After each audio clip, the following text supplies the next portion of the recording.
औज़ुबिल्लाहि मिनश्शैतानिर्रजीम बिस्मिल्लाहिर्रहमानिर्रहीम। Assalamu alaikum wa rahmatullahi wa barakatuh. Dear brothers and sisters, I welcome all of you with Islamic greetings. May peace and mercy of Allah subhanahu wa ta'ala and blessings of Allah be on you. Rabbi shrah li sadri wa yassir li amri wahlul 'uqdatam min lisani yafqahu qawli. Allahumma tahhir qulubana minan nifaq wa amalina minar riya. I would like to introduce myself just before I share my story, how I embraced Islam. My name is Muhammad Umar Rao. I come from the background of Brahmin family, a sect in the Brahmin known as Vaishnavas or Madhvas. So I am from that particular sect. And I was also ex-RSS member of about 1 or 2 years. And my birthplace was Mysore till my 10th standard, and then we migrated to Bangalore. And I'm only son to my parents, and I have 2 sisters. By profession, I'm a software engineer working in a telecom company. Now, to start with, how I embraced Islam, I never dreamt in my life. Actually, this talk is in Urdu, so I switch over to Urdu now after my introduction. मैं कभी मेरे ख्वाबो ख्याल में ये नहीं सोचा था कि मैं मुसलमान बनूंगा, और मैं मुसलमानों से सख्त नफरत करता था और मुसलमानों से काफी दूर रहता था, और कभी ये सोचा नहीं कि मुसलमान सही रास्ते में हो सकते हैं। और ब्राह्मण फैमिली भी ऐसी थी, बहुत ऑर्थोडॉक्स थे, इसके हिसाब से मैं कभी ये कोशिश भी नहीं किया कि मुसलमान लोग किस चीज पर बिलीव करते हैं। हम लोग माइग्रेट हुए मेरे 10th स्टैंडर्ड के बाद मैसूर से बैंगलोर को फॉर हायर स्टडीज, मेरे आगे पढ़ाई के लिए। तब मेरे माँ बाप ने डिसाइड किया ये एक सोर्स ऑफ इनकम एक्स्ट्रा होना चाहिए उनके काम छोड़कर। वो मेरी माँ टीचर थी और मेरे फादर जो है एक टेक्सटाइल इंजीनियर थे, केआर मिल में थे। वो जब बंद हो गया मैसूर में तो वो केएसआरटीसी में काम करते थे। इतना वो खुश नहीं थे उस जॉब से, लेकिन वो जॉब मैसूर बैंगलोर वो अप एंड डाउन करते थे, वो हमारे साथ में रहते थे। और मेरी माँ बाप ये सोचा कि उनकी जो कमाई है उससे ये काफी नहीं है कि वो हम सब बच्चों को पढ़ाएं, हम तीनों बच्चों को पढ़ाएं, और बैंगलोर में मतलब और आगे बढ़ने के लिए और थोड़ा पैसा चाहिए। इसलिए उन्होंने क्या किया कि पार्ट टाइम में काम करना या पार्ट टाइम में इन्वेस्ट करना उन्होंने सोचा। जो उनके पास पैसा था उन्होंने ये पार्ट टाइम एक दुकान में इन्वेस्ट करने के लिए सोचा। और एक मराठी बिजनेसमैन थे, उनसे उन्होंने मिला, और उन्होंने जब पार्ट टाइम ऐसा कुछ करना चाहते, जब उन्होंने बताया ऐसा, तो उस मराठी शॉप ओनर ने, एक मुसलमान शॉप ओनर थे राजाजी नगर में, उनसे मिलवाया। तो मेरी माँ ने बताया, मेरे माँ बाप मेरे अंकल थे, उनको बताया कि हम एक काउंटर आपके दुकान में, हमारा थोड़ी चीजें हम सेल करेंगे और उसमें जो प्रॉफिट आएगा हम वो थोड़ा शेयर करेंगे। लेकिन वो मुसलमान इतने अच्छे थे कि वो कुछ शेयरिंग में कुछ भी इंटरेस्ट नहीं लिया। उन्होंने बोला कि तुमको जो करना है कीजिए, मतलब आप इन्वेस्ट कर सकते हो और उसका फायदा भी आप ले सकते हो। कुछ एक्स्ट्रा उन्होंने चार्ज नहीं किया। और मेरे माँ बाप बहुत इम्प्रेस थे, और घर में हमेशा उनके बारे में बात होती थी कि ये मुसलमान लोग इतने अच्छे हैं कि ये हुनर हमको शॉप में जगह दिया बोल के। लेकिन मैं इससे बहुत नाराज था कि मेरे माँ बाप डेली उनके बारे में अच्छा ही बोले जब मैं उनको नफरत करता हूं। जब मेरी माँ की स्कूल जब ईयरली खत्म होता था, जब उसको 2-3 महीने हॉलिडेज होते थे, तो मेरी माँ इस दुकान पे जाके उनको भी मदद करती थी, उनके लिए भी काम करती थी, और उसकी जो इन्वेस्टमेंट थी वो भी बेचती थी। और मेरी माँ को ये पसंद था कि मैं जाके वो काम करूं और मैं जाके थोड़ा बिजनेस सीखूं, इससे मैं थोड़ा जिम्मेदार हो जाऊंगा और अच्छा हो जाऊंगा। और घर में मुझे बोले कि तुम जाके इसको संभालो, और मैं बोला कि मैं किसी से भी काम करूंगा, मुसलमान के साथ मैं नहीं कर सकता हूं, और कोई जरूरी भी नहीं है कि अभी मैं काम करूं, और घर पे इतना गरीबी नहीं है मैं काम करके आपको कमा के खिलाऊं जब मैं पढ़ रहा हूं। मेरी माँ ने मान लिया और मैं दूसरी जगह काम करता था 1-2 दिन के लिए, फिर बाद में छोड़ दिया और घर में रहता था ड्यूरिंग माई हॉलीडेज, जब मेरे छुट्टियां होती थी। तो फिर जब दूसरी बार मेरी माँ को छुट्टियां आई तो मेरी माँ, मेरे नानी माँ और मेरे पेरेंट्स सब मुझे बहुत इंसल्ट किए कि तुम जाके करो, तुम जाके काम करो। जब तुम्हारी माँ जाके काम कर रही है, तुम्हारे बहन जाके काम कर रहे हैं और उनकी बिजनेस वो देख रहे हैं, तुमको भी देखना चाहिए, तुम्हारे पैसा है। ऐसे घर में बैठने से अच्छा तुम जाके करो, घर की औरतें कर रहे हैं बाहर, तब मैंने सोचा कि ठीक है जाता हूं। फिर घर मैंने उस दुकान में गया, राजा जी नगर में। वो लोग बोले आप चिकपेट में हमारी मदद कीजिए, इधर आपकी जरूरत नहीं। तो उधर मैं काम कर रहा था। जब इधर मैंने काम करना शुरू किया, मुझे और ज्यादा गुस्सा आया कि इनको देखकर वहां पे हिंदू लड़कियां मुसलमान होते थे। तब मैं बहुत नफरत करता था उन लोगों को जो मुसलमान कराते थे ऐसे लोगों को। मैं सोचा ये मुस्लिम लोग इंडिया में क्या कर रहे हैं, इनको तो जगह पाकिस्तान में है, ये लोग हमारे हिंदुओं को क्यों कन्वर्ट कर रहे हैं। तो फिर बहुत गुस्सा था, बहुत झगड़ा करता था उनसे। फिर ऐसी ये जब हो रहा था, वो शॉप के ओनर जो थे वो बैंगलोर में नहीं थे, वो कहीं और थे, बॉम्बे में थे। और इसी आर्गुमेंट में उन्होंने थोड़ी चीज बताई। फिर बाद में उन्होंने बोला कि आप कुरान पढ़ो, कुरान से आपको कुछ समझ में आएगी, एक किताब है।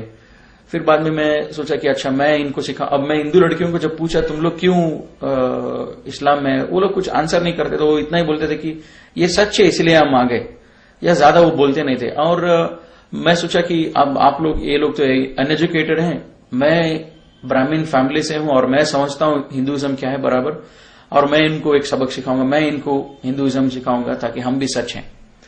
तब मैं हिंदुइज्म और ज्यादा गौर से देखने लगा कि हिंदुइज्म में है क्या। और मीन टाइम कुरान भी मैं पैरेलली कुरान भी पढ़ रहा था। थोड़े मैं एनालिसिस किए, थोड़े भगवान की एज पर हिंदू बिलीफ वो क्या करते थे, उनकी क्या हिस्ट्री है, उनकी क्या बैकग्राउंड है, उनकी क्या ये है। उसके बाद मैं क्रिश्चियनिटी भी पढ़ा, फिर बाद में मैं इस्लाम कबूल किया। तो वो एनालिसिस मैं आपको बता रहा हूं। अभी पहले जो थे, जब मैं आरएसएस मेंबर था, हमको डेली सुबह में ये बोलते थे कि राम मंदिर हमारा है, कश्मीर हमारा है, तो ये सब होता था। फिर बाद में मैं सोचा कि राम मंदिर, जब उसको बोल रहे कि राम हमसे ज्यादा, सबसे ज्यादा पावरफुल भगवान है, तो उसके बारे में थोड़ा एनालिसिस किया।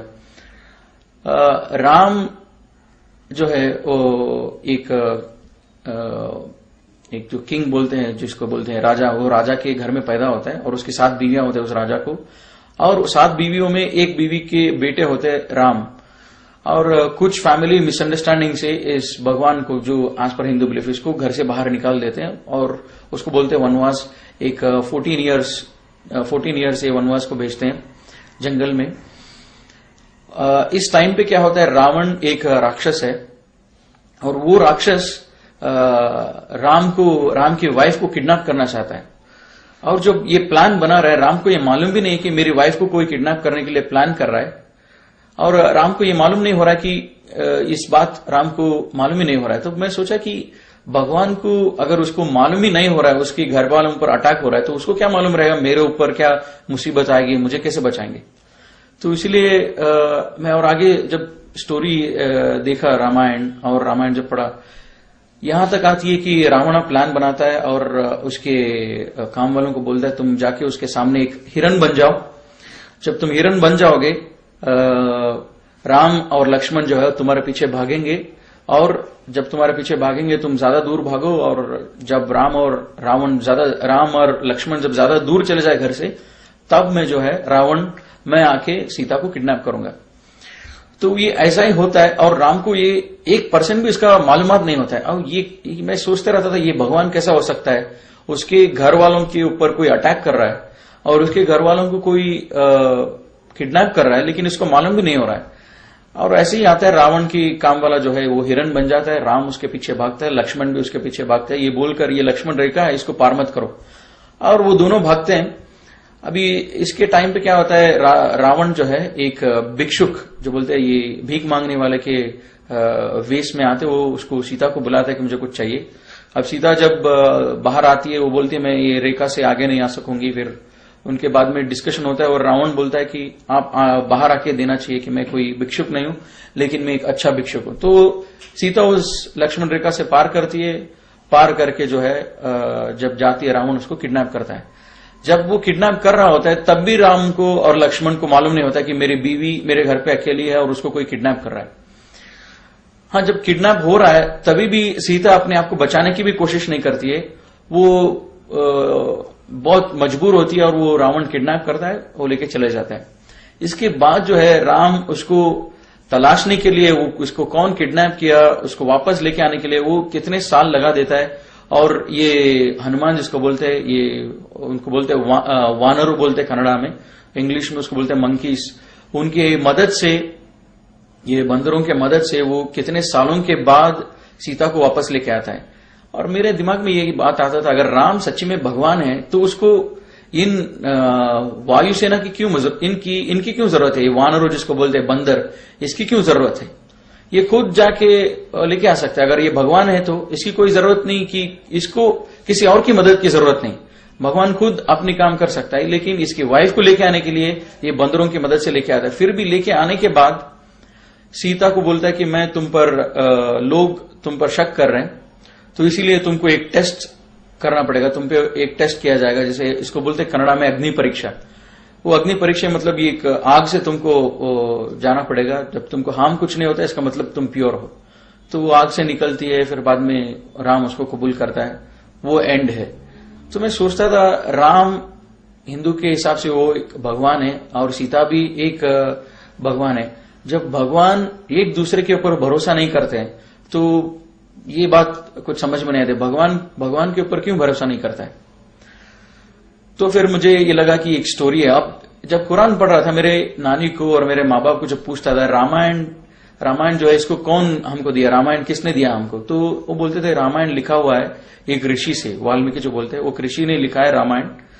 तो ये मैं सोचता था मेरे नानी बोल रही है रामायण लिखा हुआ है। जब मैं उसको पूछा कुरान क्या है, वो बोलती थी कुरान जो है मुसलमानों के ऊपर उसके भगवान ने उनको दिया है, ये कोई लिखा नहीं है, भगवान ने दिया है। तब मैं सोचा नेचुरली जब ये किताब जो भगवान से है वो ज्यादा पावरफुल रहेगी, जो किताब लिखी हुई है वो ज्यादा वीक रहेगी। तो मैं सोचा भगवान से है कुरान, इसका क्या प्रूफ है? तो मैं तलाश करने लगा और भी एनालिसिस किया, जैसे गणेश है। और गणेश की जब मैं एनालिसिस किया, गणेश भगवान हम इसको मानते हैं जब मैं हिंदू था। अभी पार्वती जिसकी पत्नी है, ईश्वर शिवा जिसको बोलते हैं, ईश्वर एक जो मोस्ट पावरफुल गॉड है, एक मोस्ट पावरफुल सबसे ताकतवर भगवान है। और ये ईश्वर की पत्नी है पार्वती। ईश्वर इतना ताकतवर है, अगर वो तीसरा आंख भी खोल देगा तो वो दुनिया भस्म हो जाएगा, ऐसा सब बिलीफ है। तब तो ऐसी ताकतवर भगवान की ये पत्नी है पार्वती, और वो भी भगवान है, गॉडेस बोलते हैं इंग्लिश में उसको। तो पार्वती उसको नहाना होता है और वो गणेश को बना देती है कि तुम मेरा वॉचमैन रहो। मैं सोचता था इतनी पावरफुल, इतनी ताकतवर भगवान की बीवी को सिक्योरिटी क्या जरूरत है? फिर भी वो बनाती है गणेश को, फिर वो नहाने जाती है और ईश्वरा जो है घर में दाखिल होता है। उसके घर में जब आता है वो पूछता है गणेश को, तुम कौन हो? तो मैं ताज्जुब हो गया ये पढ़ के और ये देख के भी कि ये कैसा सवाल पूछ सकता है ईश्वर, जब उसको इतना भी इल्म नहीं है उसके घर में क्या हो रहा है। उसकी बीवी ने उस गणेश को बनाया और उसको इल्म में ये भी मालूम नहीं कि इसको कौन बनाया और मेरे घर में ये कब आया। वो आके पूछता है इसको तुम कौन हो? जब ये ताकतवर भगवान है, इसको इतना मालूम होना चाहिए पूरे दुनिया के हर कोने में क्या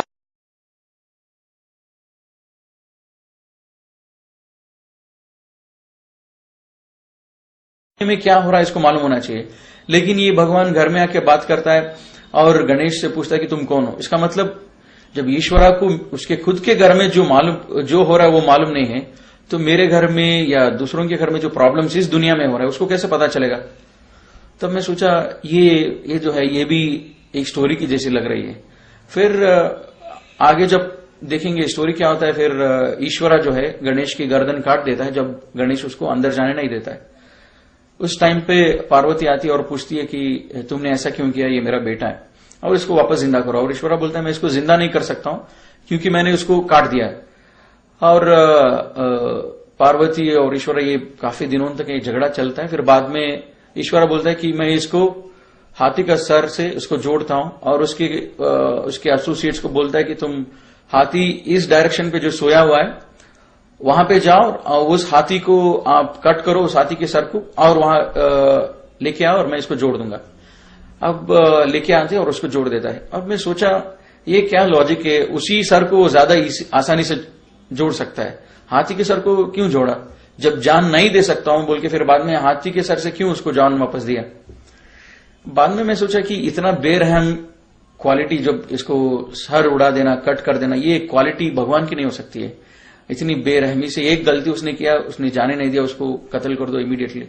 ये तो बेरहम एक कैरेक्टर है, भगवान की नहीं हो सकती है। फिर बाद में मैं सोचा गणेश की मैं पूजा क्यों करूं, जब वो खुद अपनी सर बचा नहीं सका तो उसकी क्यों पूजा करूं, जो उसकी अपने आप की अपने खुद की जान की जब वो रक्षा नहीं कर सकता, क्योंकि मेरी जान की, मेरे घर वालों की, मेरी माल की क्या रक्षा करेगा वो।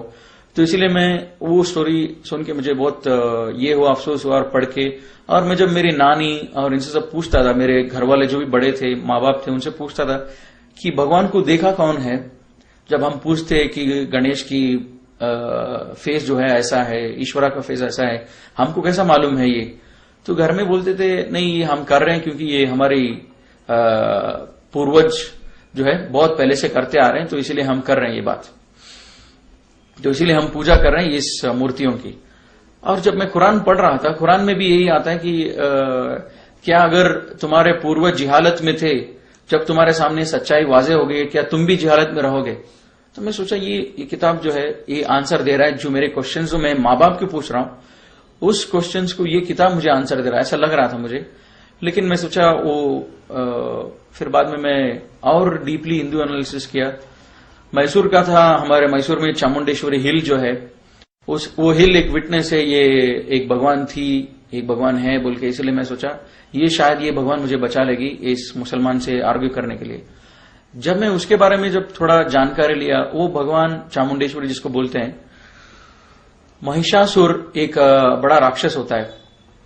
हिंदुइज्म में एक कॉन्सेप्ट है कि ये देवरु राक्षसरु, इनके बीच में हमेशा लड़ाई होती रहती है। ये राक्षसरु एक सेक्ट है, ये लोग जब राक्षस होते हैं, और ये राक्षस का ऑब्जेक्टिव इतना ही है कि ये लोग दुनिया में सबसे बड़े हो जाएं और ये देवरु जो है उनको खत्म करें।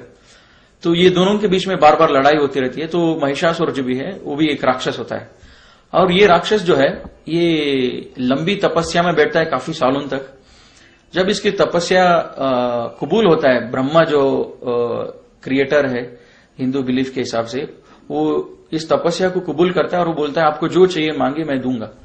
और ये महिषासुर, ये जो राक्षस है, ये पूछता है कि मुझे सबसे ज्यादा ताकतवर बनाओ और मुझे अमर बनाओ, मुझे चिरंजीव बनाओ, मतलब मुझे कभी मौत नहीं आना चाहिए। और ब्रह्मा बोलता है ठीक है, ये विश आपको, ये वर मैंने आपको दे दिया। अब क्या होता है, और एक कॉन्सेप्ट है कि ये भगवान हिंदू हिसाब से, हिंदू के बिलीफ के हिसाब से ये एक जगह पर रहते हैं, उसको बोलते हैं देवलोक, और जो राक्षस रहते हैं उनका अलग जगह होता है, और मानव जो बोलते हैं मनुष्य और ये ह्यूमन बीइंग जो बोलते हैं उनका जगह है ये दुनिया। और ये राक्षस महिषासुर को जब मिल जाता है एक वर, सबसे ताकतवर बन जाऊंगा, और सबसे ताकतवर बनता है और इसको मौत कभी टच नहीं करेगी, ये जाता है देवलोका को और सबको देवताओं को मारने के लिए। मैं सोचता था कि ये कैसा कॉन्सेप्ट है, ये राक्षस तपस्या में बैठा, एक इबादत में बैठा इतने साल तो, और इतने साल के बाद उसने भगवान से वर मांगा कि मुझे ताकतवर बनाओ, और उसको भगवान ने वर दिया, फिर उसी भगवान की ये कत्ल करने जा रहे हैं। तो इसका मतलब मैं भगवान को उल्लू बना सकता हूं, कभी भी भगवान 10 साल बैठो, भगवान से वर ले लो और उसके बाद में उसी को मारने लगो। तो मैं सोचा ये एक इमेजिनरी स्टोरी है, ये सच नहीं हो सकता है, ये लॉजिकल नहीं है। तो बाद में क्या हुआ, ये राक्षस जब सबको मार रहा होता है, ये लोग देवते बोलते हैं, देवतेगणु, ये लोग सब जाके इनसे मिलते हैं, ब्रह्मा विष्णु महेश्वरा, इनसे जाके मिलते हैं और इनको पूछते हैं कि हम ऐसे मुसीबत में हैं, ये महिषासुर जो है हमको मार रहा है, हम क्या करें अभी। ये ब्रह्मा बोलते हैं अरे इसको मैंने वर दिया है, अभी मैं इसको वापस नहीं ले सकता हूं, मैं वापस अगर लूंगा ये फिर से भी डीएक्टिवेट नहीं होगा, इसका एक बार मैंने वर दे दिया, मैं वापस नहीं ले सकता हूं। तो मैं सोचा कि ऐसा कैसा हो सकता है, मैं 10 साल बैठ के भगवान को उल्लू बना के एक वर ले लूं और बाद में उल्टा मैं भगवान को ही मारना शुरू कर दूं, ये सच नहीं हो सकता है। फिर ब्रह्मा बोलते हैं अच्छा मेरे पास एक रास्ता है इसको मारने के लिए, मैंने जो इसको वर दिया है, तुम सबसे ज्यादा ताकतवर हो जो दुनिया में ऑलरेडी हैं, भगवान आदमी कोई भी हो, तुम सबसे ज्यादा ताकतवर हो जो अभी मौजूद है इस दुनिया में, लेकिन जो आने वाले हैं उनसे ज्यादा ये ताकतवर रहेगा, ये तो वर नहीं दिया हूं, तो इसलिए हम ये काम करेंगे, एक नया एक भगवान को हम पैदा करेंगे जो उससे ज्यादा ताकतवर होगा और वो उसको मारेगा। तो ये क्या करते हैं, विष्णु बोलता है मैं औरत हो जाऊंगा, और शिवा जो है बोलता है कि मैं और तुम, हमारा मिलन होगा, हमारे मिलन से जो बच्चा पैदा होगा वो बच्चा जो है वो नया भगवान होगा और वो महिषासुर को कत्ल करेगा। और जो बच्चा पैदा होता है उसका नाम होता है चामुंडेश्वरी। वो लड़की होती है उसको चामुंडेश्वरी बोल के नाम रखते हैं, मतलब चामुंडेश्वरी, वो ईश्वर का भी नाम ही आता है चामुंडेश्वरी। वो जाके उसको कत्ल कर देती है महिषासुर को। मैं सोचा, एक मिनट के लिए सोचा, अगर मैं भगवान होता, मैं ब्रह्मा के जगह होता, तो मैं कभी, मुझे मालूम हो जाता था कि ये राक्षस 10 साल के लिए इसलिए बैठा है मुझे मारने के लिए, ये देवरों को खत्म करने के लिए इसलिए बैठा है, तो मैं कभी वर नहीं देता। ऐसा पूरा ड्रामा करने से अच्छा मैं वर नहीं देता, और या तो वर देने के बाद उसको कत्ल कर देता। तो ये सब देख के मुझे लगा एक हिंदुइज्म, एक माइथोलॉजी। और मेरे माँ बाप और सब लोग बोल रहे कि हमारे भगवान जो हम जिसको पूज रहे हैं, जो भी हमारे मूर्तियां हैं, बस ये लोग, ये सच कोई किताब में नहीं है, लेकिन हम कर रहे हैं कि इसलिए क्योंकि ये हमारे पूर्वज कर देते। और एक ऐसी चीज थी जिससे मुझे ये आसान हुआ हिंदुइज्म के बारे में मैं बिलीफ छोड़ने के लिए, कि हमारे घर में एक कॉन्सेप्ट है मने देवरू, जिसको बोलते हैं घर का भगवान। हर एक घर का अपना अपना खुद का भगवान होता है। तो मेरे घर में भी हमारा मने देवरू जो बोलते हैं, हमारा घर का भगवान जो था वो स्नेक था, स्नेक, सांप। और मेरे कजिन का मने देवरू घर का भगवान था ईगल। मेरे घर में जब भी फेस्टिवल होता था मेरी माँ बोलती थी कि उनके घर पे जाओ मत, और उनके घर में जब फेस्टिवल होता था वो बोलते थे कि मेरे कजिन को मेरे घर पे आओ मत, क्योंकि ये ईगल गॉड और स्नेक गॉड और बोथ आर एनिमीज। तो मेरी माँ बोलती थी तुम्हारा गॉड जो है वो स्नेक है, अब उनका गॉड ईगल है, तब जब तुम फेस्टिवल में जाओगे तो तुमको प्रॉब्लम हो जाएगा। मैं सोचता था हाउ इलॉजिकल इट इज, ये तुम क्या बोल रही हो, ये सब मुझे समझ में नहीं आती है। क्योंकि मैं कजिन के घर जाना चाहता हूं और अच्छा खाना खाना चाहता हूं उधर भी, because I want to show my new dresses there, लेकिन तुम बोल रहे हो तुम जाओ मत। ये कैसा हो सकता है, भगवान और भगवान के बीच में दुश्मनी। और अल्लाह ताला कुरान में बोलता है कि इस कायनात को बनाने में अगर एक से ज्यादा लोग होते, एक से ज्यादा क्रिएटर होते, तो बहुत ज्यादा कंफ्यूजन होता है इस दुनिया में। तो मैं ये कंफ्यूजन मेरे घर में ही दिख रहा है, क्योंकि मेरी माँ बोल रही है हमारा घर का भगवान जो है स्नेक है और मेरे कजिन का घर का भगवान जो है वो जो है ईगल है। तो ये भी एक ऐसी चीज थी which help me to I believe more in Islam. ये ऐसे सब चीज थी। और कुरान इसके बारे में लाइव अल्लाह ताला is talking to me in this book. Allah Ta'ala बोल रहा है कि ये अगर इस दुनिया को बनाने में बहुत सारे भगवान होते तो उन भगवानों के बीच में बहुत सारे प्रॉब्लम भी होते। जैसे मैंने देखा रावण और राम और ब्रह्मा, महिषासुरा और जो है ईश्वरा, पार्वती, और ये सब जब देखा मैं, ये भगवान को दूसरे भगवान के बारे में मालूम ही नहीं है, जानकारी नहीं है। एक भगवान एक काम करता है उसके बारे में दूसरे भगवान को मालूम नहीं है। जब ब्रह्मा ने महिषासुरा को वर दिया उसके बारे में शिवा को मालूम नहीं, विष्णु को मालूम नहीं। जब ये सब कंफ्यूजन ही है। तो अल्लाह ताला कुरान में भी यही बोल रहा है कि अगर इस दुनिया को, और इस दुनिया में अगर एक से ज्यादा खुदा होते, तो एक से ज्यादा क्रिएटर होते, एक से ज्यादा अल्लाह होते, तो बहुत सारे प्रॉब्लम होते। तो मैंने थोड़ा क्रिश्चियनिटी भी पढ़ा। जब मैं 10th स्टैंडर्ड में जब था इंडिया में, मैसूर में, उधर एक पुष्पाश्रम बोल के एक जगह था, वहां पे क्रिश्चियंस लोग, फादर्स लोगों को ग्रेजुएट करते थे। तो उधर मैं क्रिसमस में कभी जाता था, उनकी हम लोग एक टूर के हिसाब से उधर जाते थे और देखते थे। हमारे फैमिली सबको लोग बुलाते थे, हम पूरे माँ बाप के साथ जाके देखते थे। वो जो मूर्तियां रखते थे जीसस की, मदर मेरी की, हम लोग देखते थे। वो उतना इल्म मुझे था, ये लोग क्रिश्चियंस भी जीसस को पूछते हैं। जब मैं थोड़ा ज्यादा जानकारी लिया तब मुझे मालूम पड़ा, ये बोलते हैं Jesus is the only son of God, only begotten son of the God. मतलब जो एक बेटा है, खुदा का बेटा है जो बोलते हैं। मैं सोचा हमारे घर में भी ये बात कभी कभी होती थी कि जब घर में लड़की पैदा होते तो ये लोग खुश नहीं होते थे हिंदूस। हम इनको बेटों की ज्यादा जरूरत होती थी। और जब मैं पूछता था कि बेटे को इतना क्यों अहमियत दे देते, ये बोलते थे कि बेटों से हमारा खानदान आगे बढ़ता है। तो बेटों की जरूरत अल्लाह को क्यों होना चाहिए, कि जब बेटा इसीलिए जरूरी है खानदान को आगे चलाने के लिए या नाम रोशन करने के लिए जो भी है, लेकिन अल्लाह को बेटा की जरूरत क्यों है? अल्लाह तो स्टार्टिंग भी है, एंडिंग भी अल्लाह ही है, मतलब बीच में कोई नहीं, अल्लाह की सब कुछ है। तब मैं सोचा कि ये क्रिश्चियनिटी का जीसस सन ऑफ गॉड ये जो भी है जिसको पूछते हैं और मदर मैरी ट्रिनिटी का जो भी कॉन्सेप्ट है ये भी हिंदू के आसपास है, हिंदुइज्म के सेम फिलॉसफी है। तो मैंने क्रिश्चियनिटी को भी मैंने बहुत देर तक एनालाइज नहीं किया, फिर बाद में मैंने वो भी छोड़ दिया। जब मैं कुरान पढ़ रहा था मुझे मालूम हो गया कि इस्लाम सच है, लेकिन मुझे कबूल करने बहुत मुश्किल हो रहा था कि इस्लाम सच है, क्योंकि मैं मुसलमानों को बहुत नफरत करता था और मुझे मेरे फैमिली मुस्लिम्स के बहुत खिलाफ था, मतलब ब्राह्मण कम्युनिटी एज सच। तो मुझे डर भी लगता था कि ये कैसे सच हो सकता है। जब मैं कुरान पढ़ रहा था आगे थोड़ी आयत आई जो मैं आपसे शेयर करूंगा। ये आयत जो है मेरे दिल के अंदर बहुत तकलीफ हुआ और उसके बाद में मैंने इस्लाम कबूल किया। मैं सोचा अल्लाह ताला कुरान में बोलता है कि मैं हर चीज को माफ करूंगा जिसको चाहिए उसको, लेकिन शिर्क को माफ नहीं करूंगा। तो मैं सोचा मैं शिर्क को छोड़ दूंगा, बाकी सारे चीज मैं करते रहूंगा, क्योंकि शिर्क को छोड़ने के बाद मैं ऐसा कोई गुनाह नहीं कर रहा हूं जिससे मुझे अल्लाह ताला पनिशमेंट दे। तो मैंने शिर्क छोड़ दिया और मैं सोचा जो भी मैं कुरान पढ़ के मैं जो फॉलो कर सकता हूं मुसलमान नहीं बन के वो मैं करूंगा। तो मैं शिर्क छोड़ दिया और घर में झगड़ा शुरू हो गया। घर में पूछने लगे कि तुम शिर्क क्यों छोड़े, मतलब पूजा करना क्यों छोड़े इन बुतों को। और मैं बोला कि मैं आजकल मॉडर्न बन रहा हूं, कॉलेज में जा रहा हूं और कॉलेज में सब मजाक उड़ाते हैं कि तुम ये तो नामा सब लगाते हो, कुमकुम सब लगाते हो, इसलिए मैंने छोड़ दिया था कि मुझे मॉडर्न बनना है। तो मेरी मां थोड़ा कन्विंस हो गई तो मैं पूजा छोड़ दिया। और ये सब एनालिसिस जब मेरा पूरा हुआ तो उसी टाइम पर मेरा कॉलेज भी स्टार्ट हो गया, मेरा सेकेंड ईयर चालू हो गया। तो मैं वो दुकान से बाहर आ गया। अब जो है पूरा कुरान पढ़ा, लेकिन पूरा कुरान पढ़ने के बाद मुझे थोड़ी आयत समझ में आई, वो तो शिर्क करना नहीं चाहिए और आखिरत क्या, ये सब समझ में आया था। और हर एक आयत का माना समझ में आया था कि आयत अल्लाह ताला अपने आप को आयत से प्रूव करते कि अल्लाह ताला का एग्जिस्टेंस,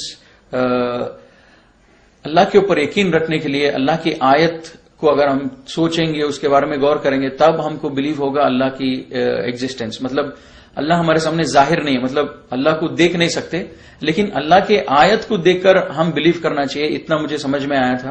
फिर दूसरी आयत जब मैंने कुरान में पढ़ा, how can you disbelieve in Allah when you are lifeless, we gave you life and we will cause you to die again and we will cause you to life again, we will bring back to life again.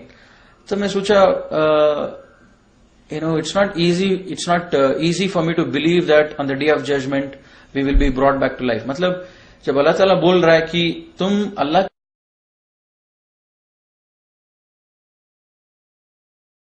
के ऊपर कुफ्र कैसे कर सकते हो जब तुम नहीं थे और बाद में तुमको अल्लाह ने एक लाइफ दिया, फिर बाद में अल्लाह तुमको मौत देगा, फिर उसके बाद में अल्लाह तुमको फिर से वापस जिंदगी देगा, खड़ा करेगा आखिरत के दिन। तो मैं सोचा हाँ ये सच है, अल्लाह ताला जो बोल रहा है ये सच है। क्यों 18-20 ईयर्स बैक मेरा एग्जिस्टेंस ही नहीं था, I was not there before I was born. लेकिन ये धरती तो था, मेरे पैदा होने से पहले सेंचुरीज के हिसाब से ये धरती चल रही थी। लेकिन अभी ऐसा कैसा हो सकता है कि how I disbelieve in Allah. Allah says you are lifeless. हाँ मुझे 20-25 years back I was lifeless, मैं नहीं था इस धरती पे। फिर बाद में Allah gave me life, yes Allah gave me life, then afterwards he will cause me to die, we know that we will die, और मैं एक दिन मरूंगा, फिर Allah will bring back me to life again on the day of judgment. And हाँ अल्लाह मुझे फिर से जिंदगी देंगे आखिरत के दिन। जब ये दोनों सच है, मैं जिंदा नहीं था मेरे पैदा होने से पहले, फिर अल्लाह ने मुझे जिंदा किया, अल्लाह ने मुझे लाइफ दिया, फिर मुझे मौत भी देगा अल्लाह ताला, ये दोनों अगर सच है तो तीसरी चीज भी सच है। और this help me to believe in the day of judgment. At the same time हमारे हिंदुइज्म में ये कॉन्सेप्ट है कि पुनर्जन्म जो बोलते हैं कि अगर मैंने ऐसी कोई गलती की है, जो बड़ा गलती अगर मैंने किया, मैं कुत्ता हो जाऊंगा या तो पिग हो जाऊंगा या तो फिर इंसेक्ट हो जाऊंगा या तो फिर बर्ड हो जाऊंगा। मैं सोचा अगर मुझे कुत्ता पसंद नहीं है, मुझे कुत्ता होना पसंद नहीं है, मैं कुछ भी हो सकता हूं लेकिन कुत्ता होना पसंद नहीं है, पिग होना मुझे पसंद नहीं है, तो मैं क्या काम करूं जिससे मैं कुत्ता होना बच जाऊं या पिग होना बच जाऊं। ये दोनों चीज मैं बनना नहीं चाहता हूं, ये दोनों चीज से मैं कैसे बचूं पुनर्जन्म में। मैं सोचता था इसके बारे में। There is no way it communicates, मतलब ऐसा कोई कम्युनिकेशन नहीं है इनके बीच में मुझे मालूम होने के लिए। अगर मुझे मालूम होना चाहिए ये कुत्ता क्यों बना है, ये कुत्ता ऐसे क्या गुनाह किया है। एक इसका प्रीवियस लाइफ जो था वो एक मनुष्य जन्म था, लेकिन अभी इस जन्म में जो है ये कुत्ता है। इसने क्या गुनाह किया है, ये कुत्ता बना है। मुझे मालूम होना चाहिए ताकि मैं वो गुनाह नहीं करूंगा, मैं वो मिस्टेक्स नहीं करूंगा। लेकिन अल्लाह ताला कुरान में बोलता है कि there is life after which is either hell or heaven, nothing in between. और अल्लाह ताला सूरह बकरा में बोलता है कि they are the people who are successful and one of the, और एक जो चीज है इन ईमान वालों को बिलीव करने के लिए यकीन आखिरत पर होना चाहिए। ये यकीन, मैं सोचता था आखिरत क्या है, आखिरत ऐसी क्या चीज है, आखिरत पर मैं कैसे यकीन करूं। क्योंकि जो पूरे जो आयत से ये मुझे मदद किया कि मेरे घर में बोलते थे हम मूर्ति पूजा इसीलिए कर रहे हैं क्योंकि हमारे पूर्वज कर रहे थे, और कुरान बोल रहा है तुम्हारे पूर्वज अगर जिहालत में थे क्या तुम भी रहोगे जब सच्चाई वाजे होगे। और मेरे दिल में ये बात आती थी मैं इस्लाम फॉलो करूंगा लेकिन नमाज पढ़ूंगा और मेरे हिसाब से पढ़ूंगा, मुसलमानों के जैसा नहीं पढ़ूंगा। तब ये दूसरी भी आयत आई कि विच हेल्प मी टू, जो मुझे मदद किया इस्लाम को फॉलो करने के लिए। आज मैंने इस्लाम को परफेक्ट किया, मुकम्मल किया, और इसके सिवा दूसरे कोई मजहब को मैं एक्सेप्ट नहीं करूंगा। और ये सब आयत मुझे मदद किया। लेकिन मैं सोचा आखिरत के लिए क्या आयत है, और अल्लाह ताला पूरे कुरान में बोलता है कि मेरे बंदों को जो लोग सोचते हैं उनके लिए मैं हर दिन हजारों आयत दिखाता हूं। दिन होता है, रात होता है, बारिश होती है, ये सब देखने के लिए आयत है, लेकिन लोग सोचते नहीं है। तो आखिरत के लिए ऐसा क्या आयत है, मैं सोच रहा था। जब ऐसी टाइम पर मेरे को एक चैप्टर याद आया मेरे साइंस में जब पढ़ रहा था अर्थ के बारे में, और मेरी बहन भी 10th स्टैंडर्ड में थी। जब उनकी किताबें देखा तो मुझे मालूम पड़ा अर्थ का क्रस्ट कैसा बना है, अर्थ कैसा बना हुआ है, so many kilometres down there is water, उसके बाद जो है वो ये है, उसके बाद जो पत्थर है, फिर बाद में आग है, वो आग इसी से वॉल्केनो आती है। तो मुझे सोचा यही एक आयत है अल्लाह ताला जो मुझे कम्युनिकेट करा, ये आयत है यकीन करने के लिए जहन्नम पर। और जन्नत पर कैसे यकीन करो कि जन्नत रहेगा या नहीं रहेगा।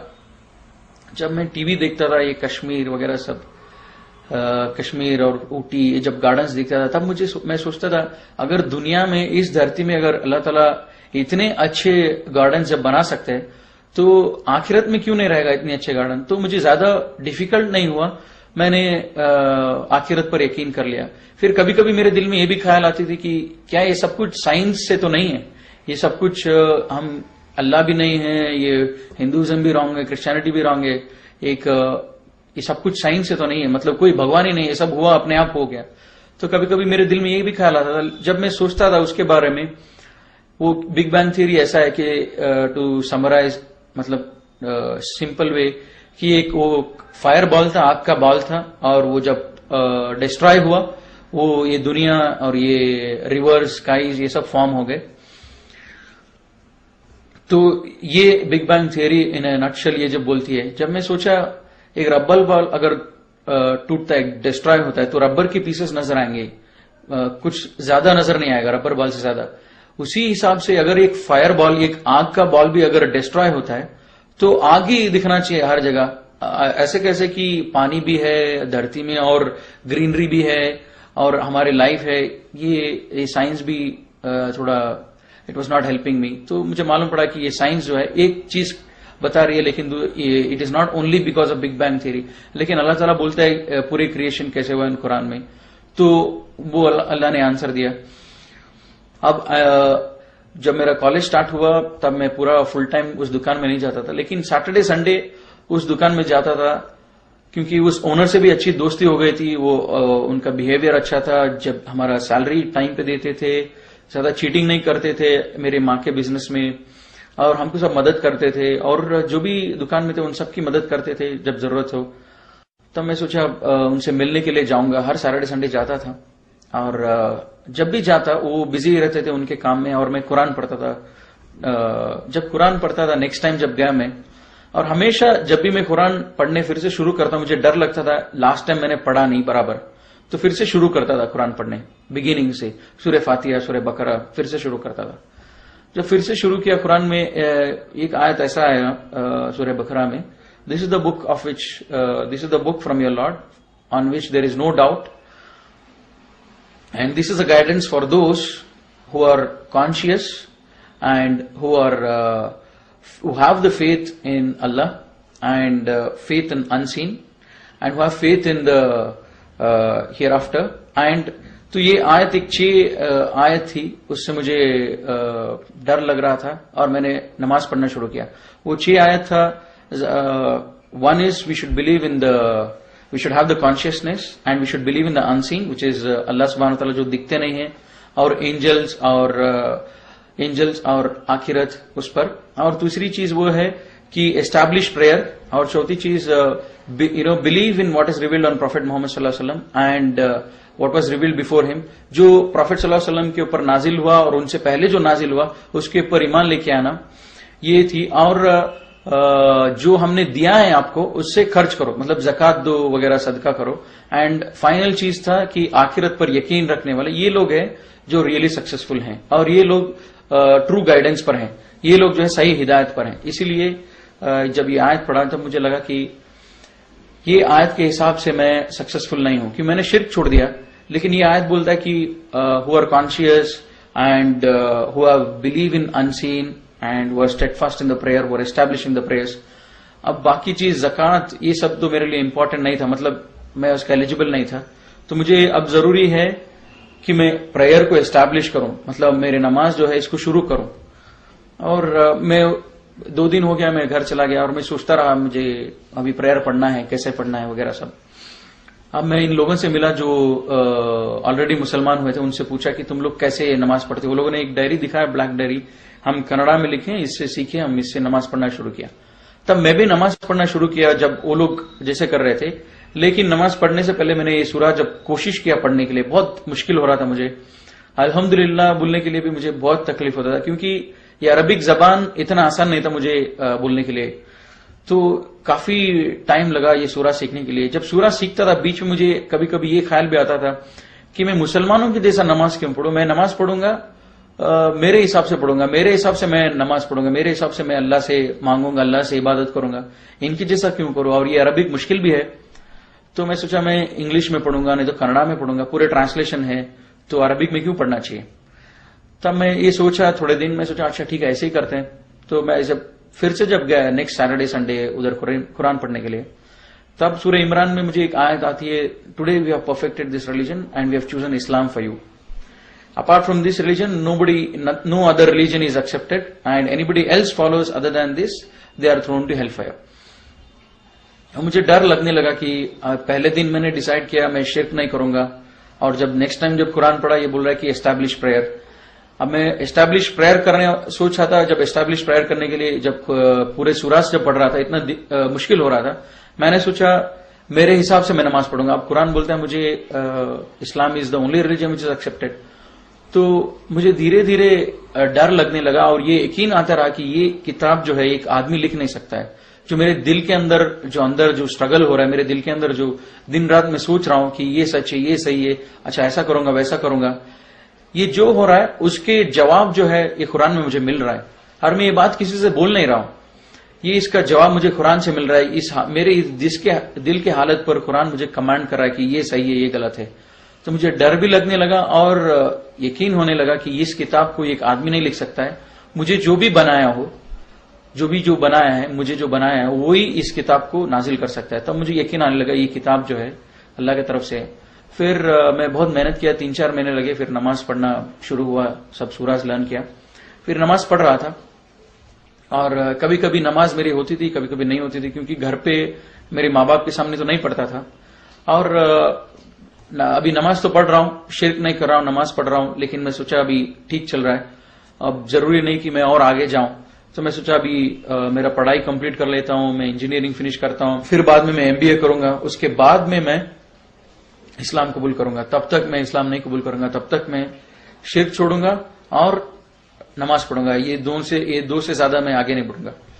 जब नेक्स्ट टाइम मैं जब कुरान पढ़ने लगा, फिर से जैसे मैं शुरू से पढ़ने लगा, सूरह बकरा में दूसरी आयत आती है कि ये लोग किस चीज के लिए इंतजार कर रहे हैं। ये लोग इंतजार कर रहे हैं अल्लाह और अल्लाह की मलाइका को, जब वो आसमान में आ जाए तब तो क़यामत है, मतलब then the matter is settled. तो इंग्लिश में आयत मुझे बहुत लगती थी, what are this people waiting for, are they waiting for Allah to come out with the angels in the clouds, then the matter is settled.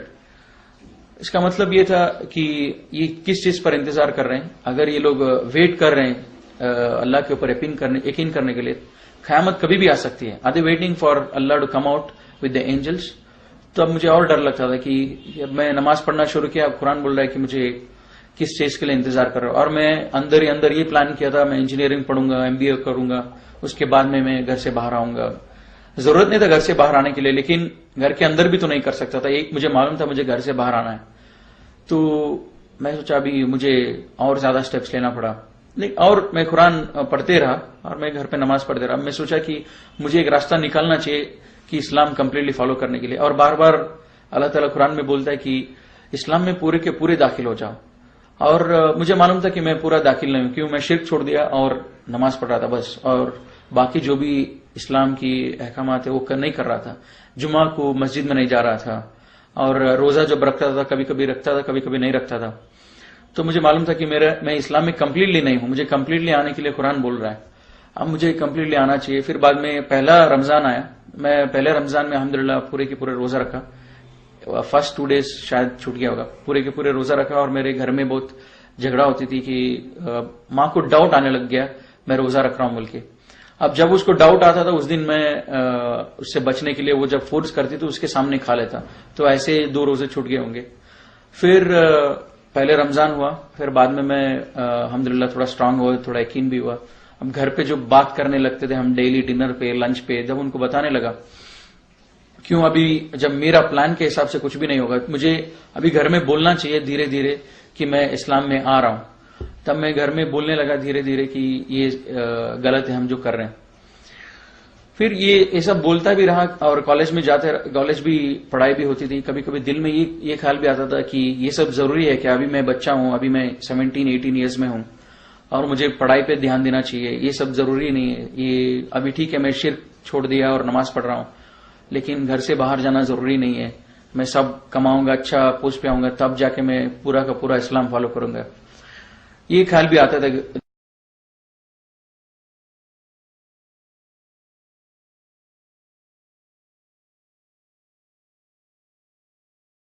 कभी नमाज के लिए भी इरेगुलर हो जाता था, जब घर में नमाज पढ़ने की अपॉर्चुनिटी भी जब होते थे वो नमाज छोड़ देता था कोई भी बहाना लेके। फिर बाद में कभी भी हॉलीडेज आता, सैटरडे संडे, फिर वो दुकान में जाता, कुरान पढ़ता था।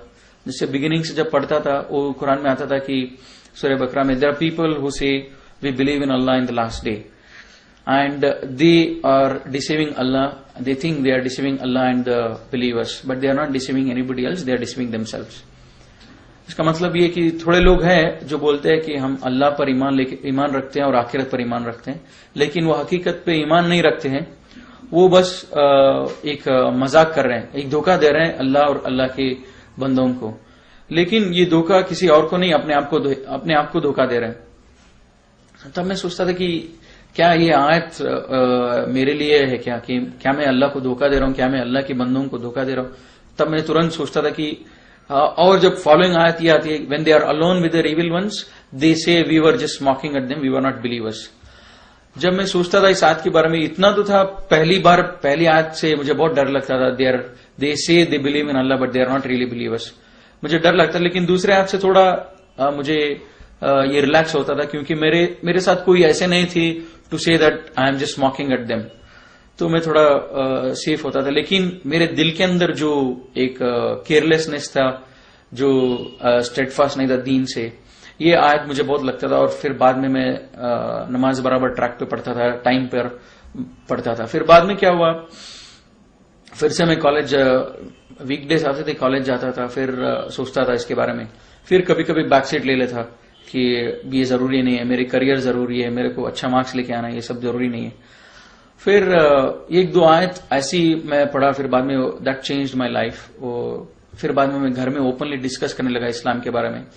वो लास्ट एक आयत ये थी which really help me a lot to change, मतलब बहुत मुझे मदद किया है चेंज करने के लिए मेरे लाइफ। वो था कि when the death approaches them they will my angels will ask them what state you were in, and they will reply we were weak and oppressed in this world, and angels will reply was Allah's land was not vast enough for you to emigrate and follow Islam। मतलब जब इनकी मौत आएगी, मेरे मलाइका इनको पूछेंगे कि तुम किस हालत में थे, और ये लोग रिप्लाई करेंगे कि हम बहुत वीक थे, हम बहुत मजबूर थे। मेरे मलाइका इनको रिप्लाई करेंगे, क्या अल्लाह की धरती इतनी विशाल नहीं थी ताकि तुम हिजरत करके तुम इस्लाम फॉलो करो? तब ये मुझे मैं सोचा ये अल्लाह ताला मुझे बोल रहा है। मैं बार बार अपने आप को, मैं फजर नहीं पढ़ रहा हूं, असर नहीं पढ़ रहा हूं, मेरी माँ है, मैं वीक हूं, मैं बहुत कमजोर हूं, मैं कमा नहीं रहा हूं, अब मैं पूरा का पूरा इस्लाम फॉलो नहीं करता हूं। ये सब मेरे दिल में आता था। जब ये आयत पढ़ा तो मुझे लगा कि अल्लाह ताला is answering to my question in my heart. तो तब मैं सोचा अच्छा ठीक है, अभी मैं ओपनली डिक्लेयर करूंगा घर में। अब घर में मैं ओपनली बोलने लगा इस्लाम सच है और तुम लोग जो कर रहे हो सही है, तुम लोग जो कर रहे हो वो सही नहीं है और मैं जो कर रहा हूं वो सही है, और ये मूर्ति पूजा सब हिंदुइज्म में नहीं है। अब क्या हुआ, मेरे माँ बाप ने सोचा कि ये इतना सीरियस नहीं है, वो ऐसे ही बोल रहा है। फिर धीरे धीरे धीरे मेरे डिप्लोमा जो खत्म होती रही, मैंने अपने प्रिंसिपल से भी पूछा कि लीगल प्रोसीजर क्या है इस्लाम कबूल करने की। फिर उन्होंने बताया लीगल प्रोसीजर जो भी है, उसके बाद मुझे काम मिलेगा नहीं मिलेगा। फिर इतना हुआ मेरे घर में, जब मैं पूरा बोल रहा था मेरे माँ बाप भी ये मानते थे मैं जो बोल रहा हूँ सच बोल रहा हूँ, लेकिन वो बोलते थे कि हम इस्लाम फॉलो इसलिए नहीं कर सकते, हमारी सोसाइटी, हमारी कम्युनिटी, हमको ये बड़ा मुश्किल होगा। लेकिन अल्लाह ताला कुरान में भी ये बोलते हैं कि ये नबी, ये लोग इस किताब को ऐसे पहचानते हैं जैसे अपनी बेटों को पहचानते हैं। तो जैसे हमारे फैमिली जैसे बोलती है, जब मैं पूरा उनको इस्लाम का मैसेज दिया, वो लोग भी बोल रहे तुम जो बोल रहे हो सच है, लेकिन हम फॉलो इसीलिए नहीं कर सकते क्योंकि सोसाइटी है एक्सेट्रा एक्सेट्रा। तब ये आयत is talking about the same behaviour of them. तो काफी सारा ऐसा सब अंदर मेरे दिल में बहुत प्रॉब्लम आ रहा था, अंदर ही अंदर एक स्ट्रगल था, एक क्या करूं मैं इस्लाम कबूल करूं या क्या करूं। लेकिन मन ही मन मेरे दिल ये बोल रहा था कि इस्लाम सच है, और मैं मानने के लिए रेडी नहीं था क्योंकि माँ बाप और ये सब वगैरह। जब ये आयत पढ़ा, what state they were in, what state you are in, when we will be asked when I am in my death bed and I will say I am weak and oppressed. तो ये आयत जो है ये मुझे बहुत लगा। इसके बाद में मैं डेली दुआ करने लगा अल्लाह से कि मुझे एक अपॉर्चुनिटी मिल जाए जिससे मैं घर छोड़ दूं और इस्लाम कंप्लीटली फॉलो करूं। और डेली घर में झगड़ा होता था, और एक बात पर बहुत सीरियस झगड़ा हुआ माँ से, और माँ बोली घर छोड़ के तुम चले जाओ, तुम आजकल हमारी बात नहीं मानते हो। और मैं सोचा भाई यही एक अपॉर्चुनिटी है, मैं घर छोड़ूंगा और इस्लाम पर फॉलो करूंगा। अब मैं घर छोड़ने के लिए रेडी हो रहा था, मेरी बहन भी बोली मैं भी इस्लाम कबूल करना चाहती हूँ। मैं जब घर में सब लोगों को ये समझा रहा था इस्लाम क्या है, तो मेरी बहन समझी, वो बोली कि मुझे यकीन है तुम जो बोल रहे इस पर, और ये राइट है, तो इसलिए मैं भी इस्लाम में आना चाहती हूँ। फिर बाद में वो इस्लाम कबूल करी, तो फिर वो भी मेरे साथ आ गए। हम लोगों ने घर छोड़ा। Abdullah about 9 years now I have embraced Islam, Allah से grace and mercy. So this is all my story about how I embraced Islam. अस्सलाम वालेकुम व रहमतुल्लाहि व बरकातहू।